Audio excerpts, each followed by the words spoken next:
Alonzo Thinks is a wide range of free flowing discussion where I offer my unsolicited views on everything from music, movies, politics, sports, religion, pop culture, you name it. If it's happening, I'm talking about it. My thoughts unsolicited, nobody cares, but you ain't got to care. All right, and I am back, and this is my annual NFL draft recap show. Now, if you're a subscriber, thank you. If you are a subscriber, thank you. Every single year I would sit down and go through every draft pick of the first round of the NFL draft and then talk about some other picks in the later rounds as well. And usually I would do it with my friend Chris Mack. Chris Mack, if you're out there listening, what's up, guy? But he couldn't be with me this time around, but I'm going to do it solo and I'm going to make it do what it do. So, going to jump right into it. Now, once again, what I'm going to do is go through each pick of the first round, and I will talk about some other picks in the subsequent rounds as well as give you a brief snapshot of what I think, and also give my prediction of what's going to happen in the NFL season next year as far as who's going to do what and who's going to win it all and all that jazz. So, with no further ado, let's jump right into it. All right, with the first pick in the 2023 NFL Draft, the Carolina Panthers selected Bryce Young, quarterback out of Alabama. Now, obviously, I'm a Georgia fan, but I'm an SEC fan as well. So outside of playing against Georgia, I'm generally going to ride for anybody who has SEC pedigree. But something about Bryce Young has always kind of rubbed me the wrong way. I don't know. Maybe it's because he's from California, or the fact that he's my size, or it's just something about him that I don't get the hype. I never got the hype. I never bought into the fact that he's a future franchise NFL quarterback type player. And I'm going to jump on the same bandwagon that a lot of his detractors have jumped on and talk about his size. Dude, just little. Okay, nothing wrong with being little, except when you play football. Okay, especially in the NFL. Obviously, college, high school is a whole lot different than playing in the NFL, where you got these grown ass men out there trying to earn a living. Okay, and you're not playing against some dude who's majoring in chemistry for Vanderbilt. These are dudes who are at the top of their profession, and their one lot in life is to get to you and beat the shit out of you. So, all that being said, I can foresee Bryce Young being injured often, a lot, and it ruining his career. 'Cause dude is just little. So when you got a 300-pound guy tackling you and falling on top of you 3 or 4 times every week, eventually something's going to break inside of you or outside of you. Something's going to break. Don't believe me? Ask Tua, who also came from Alabama and also is a little dude. Okay, and we see what kind of problems he's having. You got to have some meat on them bones. Plus, I just never bought Bryce as this transcendent top-level quarterback prospect. Yeah, he won the Heisman, this, that, and the third. He deserved it, and he put up good numbers. But he was at Alabama. He's playing with nothing but first rounders, on both sides of the ball. And I don't know. I just don't see this working out the way everybody says it's going to work out in Carolina. I just, and one of the things that I noticed that stood out to me about the evaluation of Bryce Young is the dreaded best processor of information. What the fuck does that mean? Processor of information. Okay, in the NFL, every quarterback can process information. Okay, that don't stand you out. All right, can you run? Can you throw? What kind of, are you a leader? Those types of things are the things that are going to separate you from the good to the great to the legendary to the franchise type player. Because I remember, who was it? Dan Orlovsky said that Jake Fromm was the best processor of information in college football when he played at Georgia. Where the fuck is Jake Fromm now? Thank you. All right. Next, with the second pick in the NFL draft, Ohio State selected Ohio State. The Texans selected C.J. Stroud out of Ohio State. Now, I think that CJ was a better prospect than Bryce. I know it was going back and forth, back and forth. They tried to ride CJ's stock down a little bit because he skipped out on a Manning passing camp or whatever. I'll talk about that some other time, but I'll wax poetic some other time about the whole Manning thing, whatever. But since when did being in cahoots with the Mannings, be your golden ticket into the NFL because you went to their passing camp? The fuck?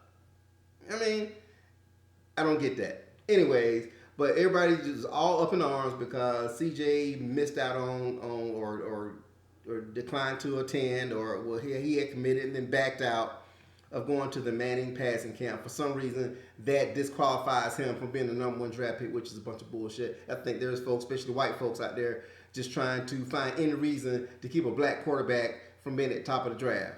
So, but C.J. Stroud, I think he's bigger, he's stronger, he's athletic, he's mobile. He doesn't run all the time. He's a pocket passer, but he can run when he wants. He proved that he had next level skill when they played against Georgia on New Year's night, and in the Peach Bowl, which was a great game and everything. But he's going to the Texans, and the Texans ain't shit. He's gonna get beat to death. But I think he has a better chance of sustained success with the Texans than Bryce Young will have with the Panthers. So I think this is a good pick for the Texans, but he will not be the difference maker for that team. They got a lot of other shit they got to find out. All right. Next, the Texans picked again. They traded up, and I think with the Cardinals, and they selected Will Anderson Jr. out of Alabama, linebacker. Will Anderson Jr. Every year there's that one defensive player that everybody kind of latches on to and say, hey, this is the best, this is the next Lawrence Taylor or whatever. Will Anderson Jr. just gets that distinction. I really didn't see, once again, game changer, dominate, the game from beginning to end type consistency out of Will Anderson Jr. I do remember him playing well against Georgia when they beat them in the SEC championship game, but when Georgia came back and beat them in the national championship game, well, wasn't doing all that. You know what I mean?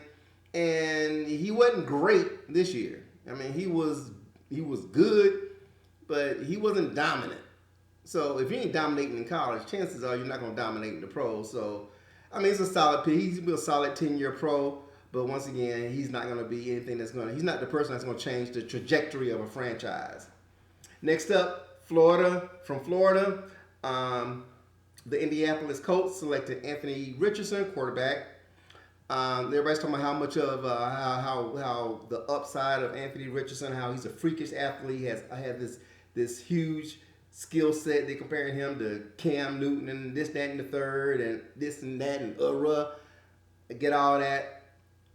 Played at Florida, played in SEC, started at the highest level, and the team sucked. And his stats weren't great. And dude was a solid starter, but once again, he's fast, he's smart, he got a cannon arm. That's half of the NFL right there. I mean, everybody got a cannon arm, except Jake Fromm, but who cares? He don't play. But everybody's got a cannon arm. Once again, every quarterback in the NFL can process information. Every quarterback in the NFL is smart. You can't get to that level in your profession at the top and be a starter in the NFL at quarterback if you can't process information. Period. Okay? So that is not a divining line when it comes to the quality of an NFL prospect. This is a bad pick. He is not going to be what everybody thinks he's going to be. He's going to be a dude out there running around doing what the hell ever, relying on his athleticism, and he will not last in this league. He will wind up being a backup and just bouncing around from team to team to team for a few years. He might be able to squeeze out 8 to 10 years total in the league as a backup, things of that nature. But after that, gone. So this was a bad pick. Indianapolis, and you'll be picking a quarterback again in 3 years. Next up, from Ohio State, Paris Johnson Jr. selected by the Cardinals with the number 6. I'm sorry, I take that back. I'm ahead of myself. At number 5, the Seahawks selected Devon Witherspoon, cornerback out of Illinois. Everybody says he's a lockdown corner. I saw him play a little bit.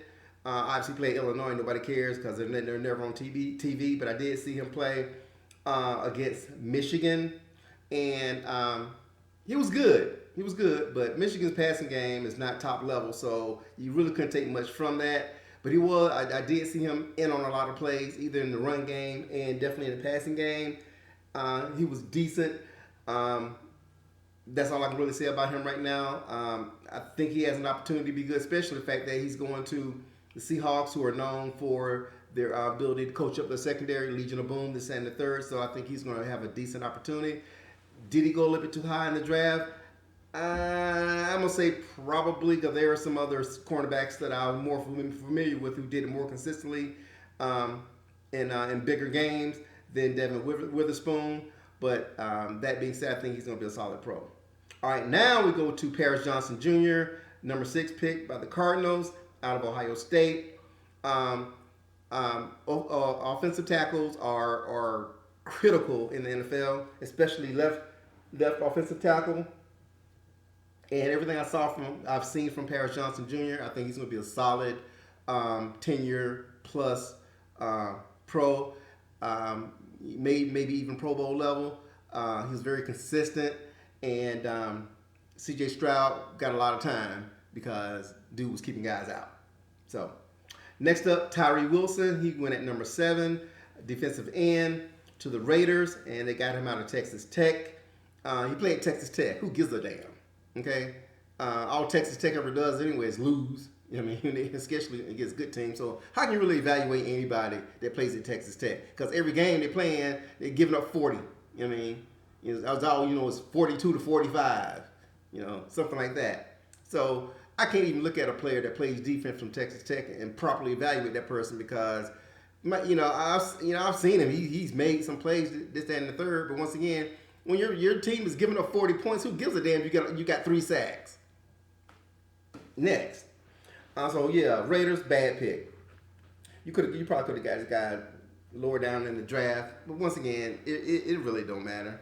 It really don't matter because he ain't worth a damn. He ain't gonna be worth a damn anyway. He'll be out of the league. He'll be bouncing around the league, and for 6-7 years, and then you'll never hear from him again. All right, next up, number 8, the Atlanta Falcons selected Bijan Robinson, running back out of Texas. What the fuck? All right, I live in Atlanta. Okay, lifelong Atlanta Falcons fan. Can't help but born and raised in Georgia. You got to be an Atlanta Falcons fan because you're in Georgia. Got all that. This is the worst pick in the draft, period. In the first round of the draft, this is the worst pick. They didn't fucking need him. They got Tyler Algier, who ran for over 1,000 years, a very talented back. Okay, the Falcons don't have any defense. All right, they got a shitty defense, and they really need defensive help. Jalen Carter was there. By far, the best defensive player in the draft was available to the Falcons, and they take somebody that don't even fucking need a running back. In the NFL 2023, in the 2000s, the running game ain't that important. Yeah, you need a running game, to keep some balance or whatever. But you don't build a team around the run game in the NFL anymore. If you don't believe me, ask the Tennessee Titans and Derrick Henry. They ain't never getting nowhere with Derrick Henry rushing for 2,000 yards a year. Okay, it looks good, it's great, stats and all this kind of stuff, but you're not going to win consistently. You're not going to win a Super Bowl building around a running game. You just ain't. So what the Falcons do, they pick somebody don't need. Always got a running back. Okay. You could have picked a quarterback because Desmond Ridder ain't it, but you definitely need help on defense. So Atlanta Falcons, you right there listening, fuck y'all. Damn. All right. Next up, the next pick, the Philadelphia Eagles selected Jalen Carter, defensive tackle, Georgia, the best defensive player in the draft. The Eagles went to the Super Bowl last year, and they were able to trade up and get um, the ninth spot. The rich gets richer, gets richer. You know, um, the Eagles already had a great defense. I think they set a record for sacks in a single season. I think everybody on the damn defensive line had at least 10 sacks. Um, and now you get the best defensive tackle in the country, and he's from Georgia, of course. You gonna pair him up with Jordan Davis, who was the best defensive tackle in the league in the draft last year, and the Eagles are going back to the Super Bowl, and the Falcons are going to be doing the same thing I'm doing Super Bowl Sunday, which is eating nachos and drinking beer. Next up, at number 10, the Chicago Bears selected Darnell Wright, offensive tackle out of Tennessee. The Bears had the number 1 pick. They traded back because they didn't need a quarterback. They have Justin Fields, and so they really need the Bears were the worst team and one of the worst teams in football last year, and they need help everywhere except that quarterback. So they're in total rebuild mode. Justin Fields spent all of last season running for his life, so they definitely need help on the offensive line. So this is a quality pick for them. I saw more out of Darnell Wright than I saw out of Paris Johnson Jr. Obviously, I saw a lot of Tennessee games on top of that, being being in the SEC, and Tennessee was the number 1 team for a little while until they ran into Georgia, and they had a great season. And Darnell Wright was a big part of that, taking care of Hendon Hooker. So I think this is a strong pick, and it was a value pick, and also it was a smart pick because the Bears did what they were supposed to do, which is take care of their franchise quarterback, versus the Falcons, who did something stupid and drafted a goddamn running back that they didn't fucking need. All right, next up at number 11, Peter Skoronski, offensive tackle, Northwestern. I've seen the highlights. He looks good. That's all I can say because he went to Northwestern. Yeah, I bet he's smart as hell and got a lot of money, but other than that, okay, good luck, Peter Skoronski, blocking for Derrick Henry down there in Tennessee with the Titans. Next up, Jahmyr Gibbs to the Detroit Lions, running back out of Alabama. Once again, this was a stunner. The Lions are on the upswing. They finished last season very, very strong, and this is a team that is ascending. And I don't think they needed to add a running back here because they had what's his name? Good Lord. They traded him to the Eagles. What's his name? Damn it, I forget. He went to Georgia too. Anyways, the running back. So I think the Lions should have made a defensive pick here because their offense is banging. Their offense was really, really good last year. So they didn't have problems on the offensive end. They just didn't have enough players on the defensive end. So I think this was a bad pick. They needed somebody on defense and not another running back. So I put them in the same context of the Falcons, making a stupid pick. But this team is at least on the ascension, whereas the Falcons are descending. Next up, number 13, the Green Bay Packers selected Lucas Van Ness out of Iowa, a defensive end. Iowa had a really good defense last year, but they had a shitty offense, so they didn't win much. They weren't consistent winners. So I don't know a whole lot about Lucas Van Ness. I saw his tape. Looks decent. Okay. Enjoy yourselves there in Green Bay, the Lucas Van Ness family. All right, next up, the Pittsburgh Steelers selected Broderick Jones, offensive tackle out of Georgia.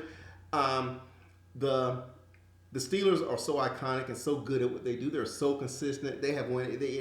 Even their bad years are good years, where they always have a winning record, even if they were like 9-8. But a winning record is a winning record. And Mike Tomlin is probably one of the best. He is definitely one of the best coaches in the NFL. So I have no qualms with anything they decide to do. So Broderick Jones did a lot at Georgia during his time there. Obviously playing on a 2-time national champion, and the Georgia offense was incredible, and they took care of Stetson Bennett and Broderick Jones. This was a good pick for the Pittsburgh Steelers. All right, number 15, Will McDonald out of Iowa State. He went to the Jets. He's an outside linebacker. Once again, he played at Iowa State. Who gives a shit? They didn't win much. So when it comes to evaluating defensive players on losing teams that give up a lot of points, there's really a whole lot more I can say. His tape looked good. Good luck, Jets. Next up, Mississippi State. Emmanuel Forbes went to the Washington Commanders at pick number 16. He's a cornerback. And once again, same applies. He came from a shitty team that gave him a lot of points. He got burned a lot. I remember the Georgia game. He got smoked by, what's his name? By the little white kid, McConkey, a couple of times. So if you can't cover McConkey in college, you might not do too well in the NFL. Good luck, Emmanuel Forbes.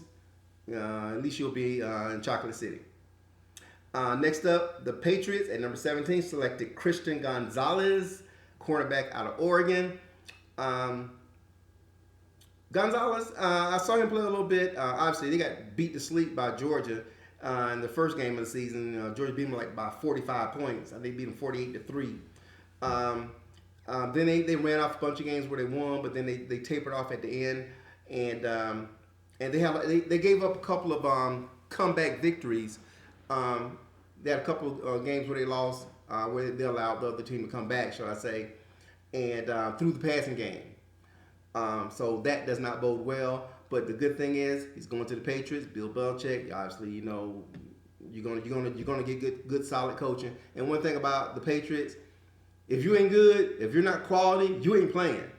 At least one thing you know about the Patriots, and I hate the Patriots, but one thing I always give him credit for, Bill Belichick, damn, he don't give a damn who you are. If your ass can't produce, you ain't fucking playing. I don't care if I drafted you first or 151st. If your ass can't play, you ain't gonna play. And so if this guy is starting for the Patriots, he's earned it. Okay. Next up, the Lions had another pick at number 18. They selected Jack Campbell out of Iowa, inside linebacker. Same applies. Not real familiar with Jack Campbell. Iowa did have a good defense. The tape that I saw him looks decent. Good luck, Lions. Next up, Kalijah Cansey, number 19 pick. He goes to the Tampa Bay Buccaneers, and he is out of Pittsburgh. A lot of folks comparing him to Aaron Donald, who also went to Pittsburgh, and that's about it. Just because you played defensive tackle, you come from Pittsburgh, because Aaron Donald came in there, don't mean you're going to be good too. Hopefully he is. His tape looks good. He does look like a descendant, shall I say, of Aaron Donald, but that's a tall order, and that's a lot of pressure put on the kid. So good luck. Tampa Bay was getting kind of old in the defensive line, so good pick for them. At least they're getting some youth to help clog up the middle and help them out a little bit with their pass rush. And at number 20, we have Jackson Smith and Jigba, wide receiver out of Ohio State. I think this is a great pick. What's his name? Geno Smith should be happy. Jackson Smith and Jigba was the guy who had the great Rose Bowl 2 years ago against Utah, where he scored like 5 touchdowns and had like 200 some odd yards receiving, and was just running just buck wild through the secondary and everything. He had a solid year last year as well. He was hurt a little bit, but he kind of reminds me of Devontae Smith. So I think he's gonna be a solid pickup, especially the fact that you got DK Metcalf, and I think you have Tyler Lockett there as well. So the pressure won't be on Jackson to be a number one receiver. They might put him in the slot and let him just eat up third string cornerbacks and safeties. Next up, the San Diego Chargers selected Quentin Johnson out of TCU. He's a wide receiver. I watched the TCU versus Georgia championship game, and then nobody on that team looked good. Nobody on that team looked NFL worthy, shall I say, from their offense or from the defense for that matter. So good luck, Quentin Johnson. Save your money, cash them checks, and make some good investments, please. Next up, at number 23, the Ravens selected Zay Flowers, wide receiver out of Boston College. Who gives a damn? They got OBJ and they got Lamar Jackson back. They won the draft no matter what. So, but I like Zay Flowers. I like his tape. He kind of reminds me of a poor man's Tyreek Hill. So if he can appropriate some of that Tyreek Hill type swag, he might be a good pickup for the Ravens. But like I said, it don't really matter because they got Lamar Jackson back, and that's all that really matters when it comes to that particular organization. All right, next up, the Vikings selected Jordan Addison, wide receiver out of USC. Good pick because they cut Adam Thielen, so they needed another wide receiver to go with Jordan Jefferson. So you got Jordan Addison and Jordan Jefferson. So you got two Jordans that's going to be playing together. But Addison played at USC, and Caleb Williams had a great season. He was the quarterback who won the Heisman Trophy and everything. So everything I saw in Addison was always running free, and he showed good hands. The thing I like most about Jordan Addison is looking at his tape. He catches the ball with his hands and not with his body. Like that, I think it's a solid pick for the Vikings. Next up, we have Deonte Banks to the New York Giants. He's a cornerback out of Maryland with the 25th pick. Deonte Banks, don't know a whole lot about him. Maryland sucked. Need I say more? Next up, the Buffalo Bills at number 26 selected Dalton Kincaid out of Utah. He is a tight end. Utah had a dynamic offense, and Kincaid, he was a presence. And to match him up with Josh Allen, I think that works well for Dalton Kincaid. Good choice. I got to take a break and take me a sip. Get dry here. All right, next up, Dallas Cowboys with the number 27 pick selected Mozzie Smith, defensive tackle out of Michigan. Michigan had a great season last year. They went undefeated until they played TCU in the Fiesta Bowl and picked up the loss there and didn't get a chance to fulfill their destiny by getting beat by Georgia in the championship game. But Smith was a presence.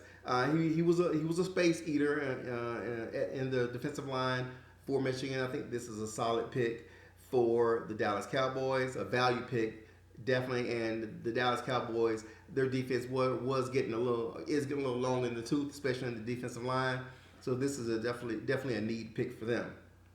Next up, the Jacksonville Jaguars selected Anton Harrison, offensive tackle out of Oklahoma. Don't know anything about him. Oklahoma had a bad year last year. Need I say more? Next up, the Cincinnati Bengals selected Myles Murphy, defensive end out of Clemson. I've seen Myles play a lot. He was always involved. He was always in the tape. He's always in the backfield, putting pressure. Clemson is notorious for its strong defensive line, so I think this is a solid pick for the Bengals. Next up, the New Orleans Saints selected Brian Bresee, defensive tackle out of Clemson. He played with Myles Murphy. This dude was one of those high energy, high motor type guys that every team needs. I think this is a solid pickup for the Bengals. I'm sorry for the Saints. He'll be a welcome addition to that defensive line. Next up, the Eagles selected Nolan Smith, linebacker outside linebacker from Georgia. This was a great pick as well. Nolan Smith probably would have been the number one linebacker off the board if he wasn't injured most of the year last year. He tore a pec muscle. He tore a pec and missed the end of the season. I think absent that, the Eagles got not only the best player in the draft, they got the best linebacker in the draft as well. Going to the Eagles, damn. Excellent pick. Nolan Smith, a great leader, fast, always in the backfield. I think he's going to fit in well with the Philadelphia Eagles. And the last pick in the first round of the 2023 NFL Draft, the Kansas City Chiefs selected defensive end from Kansas State, Felix and Duque Uzoma. Okay.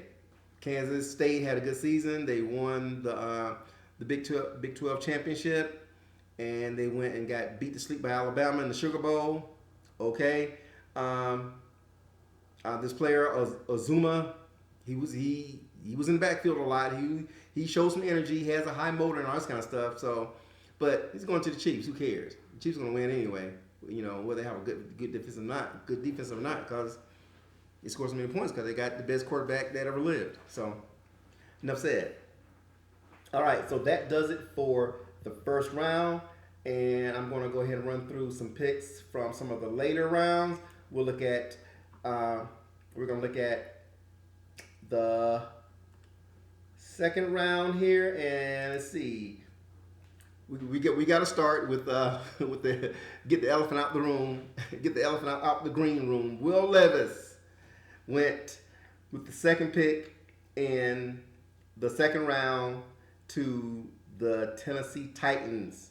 Will Levis, quarterback out of Kentucky. Of course, everybody was talking about Will Levis as being one of the top quarterbacks in the draft, and there was even speculation that he might have gone number 1. And he wound up going number 2 in the second round. So he sat in the green room all night long on draft night, did not get selected. They had the cameras on. He tried to put on a strong face. Him and his girlfriend, and embarrassment of embarrassments, to be projected to go in the draft. Because when you show up at the draft and you're in the green room with your suit on and everything, with your girlfriend looking all sweet and hot, you're supposed to get picked. And somebody screwed this guy big time, and I felt sorry for. I think everybody felt sorry for the dude getting embarrassed like that. And not only did he get embarrassed like that, he lost a lot of money. I'm sure his girlfriend gonna break up with him because I bet she was like, "Motherfucker, you said you was going first in the draft. You was gonna be a number 1 pick and get the big, $60 million contract." No, I ain't get all prettied up, get my body waxed and everything, get my hair did, my nails, my makeup for my big moment on TV to sit here with your loser ass and not get picked. Plus, on top of all that, outside of his football skills, because I wasn't really impressed with him as a quarterback anyway. He's like Mitch Trubisky 2.0, if you ask me, where I think they just wanted somebody white to be a quarterback at the top of the draft, and and he was the sacrificial lamb that at least white folks say, "Hey, we got one in the draft." But dude, he is not going to be a good NFL quarterback. He'll be a backup. And if you are a fan of one of the teams that picked a quarterback at the top of the draft, consider yourselves lucky that you didn't get this guy. And outside of all that, outside of everything else, there is no way in hell you should ever pick anybody to be on your team that puts mayonnaise in their coffee. Yeah, you heard it. This dude puts mayonnaise in his coffee. That is probably the whitest thing anyone could ever do. Mayonnaise in coffee. Let me say that one more time for the folks in the back who didn't hear me. This motherfucker puts mayonnaise in his coffee. Good luck, Will Levis. Once again, cash them checks, save them checks, invest wisely. You're going to need it. And I'm sorry that your girlfriend left you, because I know she is. All right, let's see here. A couple more picks that we can look at that are of notice. Michael Mayer went tight end from Notre Dame, went to the Raiders with the 4th pick of the second round. And I think this is a solid pickup. Michael Mayer, I've seen a lot of it. Obviously, he plays at Notre Dame, so he's always on TV. The dude was always catching the ball. He was always in the action. It was always a tough cover. Always catching the ball. So you're one of those guys who's always in the mix. Those are guys that you want. So I think this is a solid pickup for the Raiders out of Notre Dame. B.J. Ojulari went 10th in the round to the Cardinals. He's a linebacker out of LSU. I remember Ojulari because his brother played at Georgia, so yeah, you got pedigree there. So good pick. That's all I can really say. Let's see who else. Anybody else here that I want to talk about? Zach Charbonnet, running back out of UCLA. He played at Michigan. Dude, he was one of those dudes. He went with the 21st pick to the Seahawks. I think he'll be a good backup for the running back there in what's his name? Dude, he had a great year too. Kenny somebody. The dude out of Michigan State that went to the Seahawks and wound up rushing for over 1,000 yards. I think he'll be a good complementary backup there. So that's a good pick, I think. And that's all out of the second round that I really want to talk about. Let's take a look at the third right quick and see what happened there. Any standouts that I'm familiar with that I think are going to be a good pick. Hendon Hooker, quarterback out of Tennessee, went to the Lions. This could be the steal of the draft. If this dude, he's recovering, of course, from a knee injury. If he's able to recover and regain his mobility and everything, this could wind up being a good pick for the Lions. Right now, they have Jared Goff, who's played well, and I think his contract is up at the end of this season or next. So the Lions are putting themselves in a position where if they can't re-sign Goff, or if they decide they want to let Goff go, they got Hendon Hooker. Hooker doesn't have to play immediately. He can rehab his knee, learn the game, learn the league, take a couple years, get up to speed, and then plug him in if Goff doesn't stay in Detroit. So he's in a good position, and he might be one of those guys where, so say if they do decide to keep Goff, then he's trade capital for the Lions. They can move him somewhere else, and he can go and be a star somewhere else. And so I think Hendon Hooker is in a good position. It was a good pick going in the third round. Jalen Hyatt, also from Tennessee, wide receiver, the dude who Alabama couldn't cover whatsoever when they played Tennessee last year. When Tennessee and Alabama played, dude just running wide open. When they played against Georgia, Georgia shut him down. So but Georgia shuts everybody down. But interesting pick. He went to the New York Giants. So somebody to watch out for there. And let's see here. Anybody else I want to talk about right quick? And let me keep looking here. Tank Bigsby, running back out of Auburn, went to the Jaguars. He has an opportunity there. Darnell Washington, tight end out of Georgia, the big 6'7" tight end dude, just freaking huge. He's somebody I think will help. He went to the Steelers. Great pick for the Steelers. I think he'll do well in the run game, also in the short passing game. And definitely in the red zone. Good pickup for the Steelers. And let's see. And that's about it for the third round. Let's take a look at the fourth round. There's definitely somebody in the fourth round I want to talk about. And let's see here. Where is he at? Keely Ringo, out of Georgia, cornerback, went to the Philadelphia Eagles. Great pick. Keely, as you well know, was the guy who intercepted Bryce Young, the number one pick, and took him to the house to seal the national championship for the Bulldogs. He's a lockdown corner, one of the fastest corners. He ran had one of the fastest times in the combine.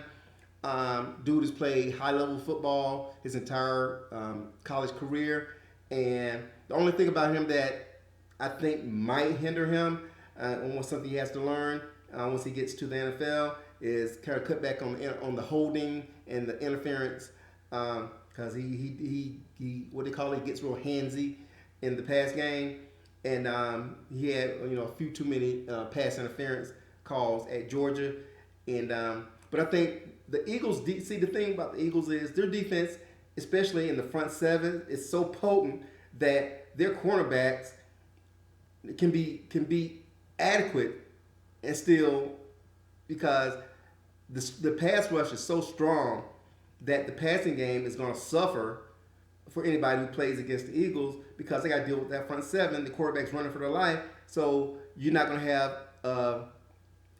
an effective passing game because you don't have time to throw, and that will make all the cornerbacks for the Eagles look even better than they actually are, because they are oftentimes not having to cover anybody for an extended period of time, because you might have to cover somebody only 2 seconds, 3 seconds, 4 seconds max, because that defensive line is so potent. So Keely Ringo is in a good position, good pick. Taking a drink here, I'm getting cotton mouth. All right, see here, who else we're looking at here? Any other names here that I want to? Stetson Bennett, Rudy, got selected out of Georgia, quarterback for Georgia. He went to the Los Angeles Rams in the fourth round. I'm not gonna say this is a good pick because he's Rudy, but hey, I think he earned it though. He definitely earned it. He do won 2 national championships, so you know he'll be a backup. Um, but he'll get a chance to sit and learn from Matt Stafford. What is it, Matt Stafford? Yeah, Stafford. um, yeah, Stafford out there at Los Angeles, and the best thing I say to Stat is, man, stay. You know, put your head down. You know, stay out the bars. Don't drink. And definitely don't go around middle of the night knocking on doors and getting arrested and shit, man. So keep your head to yourself, man, and you'll be just fine. All right, and let's see here. Fifth round. Anybody in the fifth round that I want to holler at for a second? Dorian Thompson Robinson, quarterback out of UCLA.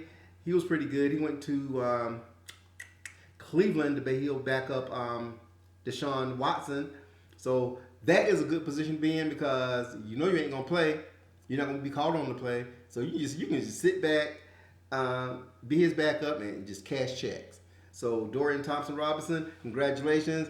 Once again, save your money, invest well, and you'll be just fine. Sit back watching Deshaun Watson play.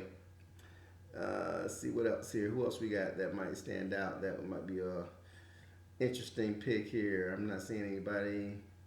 Christopher Smith, safety out of Georgia, went to the Raiders. Could be something. Robert Bill Jr., once again out of Georgia, defensive end, /linebacker, went to the 49ers. Watch out for him. And let's see who else. Okay, let's look at the sixth round. See anybody here that stands out that I can talk about that might have an opportunity to do something in the league. Let's see here. I don't see a name that I think is going to stand out. And let's look at the final round and see the who, what, where, what, when, and how. Anybody here that I saw in college that really stood out? Kenny McIntosh, running back out of Georgia. Solid pick. Seven, you know, he put him on your practice squad and have him run back kicks and everything. One thing about Kenny, he played well in the passing game. He's good out of the backfield, so he might be a good third down option for the Seahawks. Max Duggan, quarterback out of TCU. He was, I think he finished second in the Heisman voting, and he went to the Chargers. Just like Dorian Thompson Robinson, this is a good spot for Max to sit back, learn from Herbert, because you know you ain't gonna play. You cashing checks. You ain't worried about getting hit and getting hurt, and you're gonna be in San Diego and just smashing chicks and cashing checks. So, dude, you're in a good position. Let's see who else. Who else? That's about it as far as any names that I'm familiar with, I think. Oh, Ronnie Bell. Ronnie Bell went to the 49ers. Ronnie Bell out of Michigan. He went to the 49ers. I'm glad to see that he got selected because Ronnie would probably was going on his way to being a second or first round draft pick. But 2 years ago, he tore his knee up. And I was watching that game, and he was dominating that game. He had already run back one punt for a touchdown. He's very fast. He's a wide receiver. He was running back another punt, another big run, and got tackled and blew his knee out and missed the whole season. He came back last year and played well, but once again, but obviously the knee injury is what made his draft stock drop the way that it did. But he did get selected in the 7th round, so I'll be watching out for Ronnie Bell. Hopefully, hey, look at it this way: Brock Purdy was Mr. Irrelevant last year for the 49ers, and now he's their starting quarterback. So hopefully Ronnie Bell can regain his athleticism. If he does that, I think he's going to be one of those guys who comes out of nowhere and winds up having a solid 8 to 10 year career.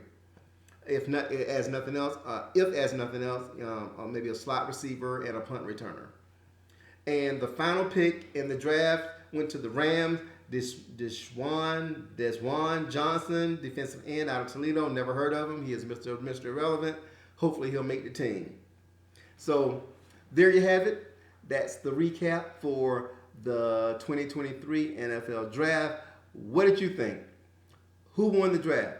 I think the Eagles won the draft. But who do you think won the draft? Do you think that Bryce Young is going to be a transcendent player, or do you think he's going to be a bust like I do? Do you think C.J. Stroud is going to wind up being the best quarterback out of this draft? Do you think Jalen Carter is going to win the Rookie of the Year and help solidify the Eagles as the top team in the NFC? What do you think? My predictions. All right. I know everybody who's listening is sitting on the edge of your seat. So, my choice for the Super Bowl, well, out of representing the NFC, I think obviously the Eagles. I think the Eagles right now, just based on what they did last year and what they have in the draft and the people they have coming back, are the best team in the NFL, in the entire NFL. Jalen Hurts is a great quarterback. They got A.J. Brown. They got talent at all levels of the offense. Devontae Smith, A.J. Brown. You got Jalen Hurts. You got a solid run game, and you brought in the guy from the Lions, and he played. Damn it, he played Devontae Swift. Yeah, Swift. He played at Georgia. He went to the Lions. You got him in a trade. I think having Swift on your team as well in the backfield is going to be a huge pickup for them. That defense, you got Jordan Davis, Jalen Carter, Keely Ringo, Nolan Smith, and Nakobe Dean, all from Georgia, from the best college defense ever. So if these guys can translate what they did in college to the pro league, to the NFL, damn. They are definitely the best team in the NFC, and I see them going back to the Super Bowl, and I see them winning the Super Bowl. Okay? I see them winning the Super Bowl against, drum roll please, I'm going to go out on a limb and pick the Buffalo Bills to represent the AFC in the Super Bowl and lose to the Eagles. Why am I picking the Bills? I'm picking the Bills because everybody picked the Bills last year. Everybody said it was going to be their year to make it to the Super Bowl, and they lost to who they lose to? The Bengals in the first round of the NFL playoffs. I think they're going to come back with a chip on their shoulder and claim what's theirs. Now, I'm a huge Kansas City fan. It's hard picking against Patrick Mahomes. It's hard picking against the Kansas City Chiefs. As long as you got Pat Mahomes, you got a chance. So we could see a rematch, but you rarely have a rematch in the Super Bowl, especially from the year before. That's I know that it happened when Buffalo and Dallas played back-to-back years. I think that's the only time there's been a back-to-back. I think that's the only time there's been a back-to-back rematch in the Super Bowl. I think it is. So the odds of that happening are not strong. So I'm going to go out on a limb and say that the Chiefs will lose to the Bills in the AFC Championship game. So we're going to see Philadelphia versus Buffalo in the Super Bowl. And I'm picking Philadelphia to win the Super Bowl next year. So tell me what you think. Am I wrong? Did I get it wrong? Who do you think is going to go to the Super Bowl? Who do you think has the best team in the NFL? Who won the draft? Hit me up. Hit me up on Twitter. Hit me up on Facebook. Hit me up in the chat. Make sure you subscribe. I'm back, better than ever. So I'm still trying to get to 1,000 subscribers. Man, I've been doing this 3-4 years now. Help me out, y'all. You ain't even gotta like me. Just subscribe just to get me over 1,000, just out of spite and nothing else. So I can monetize this damn thing finally and make it do what it do. So that being said, tell me what you think, because damn it, you just heard what Lonzo thinks.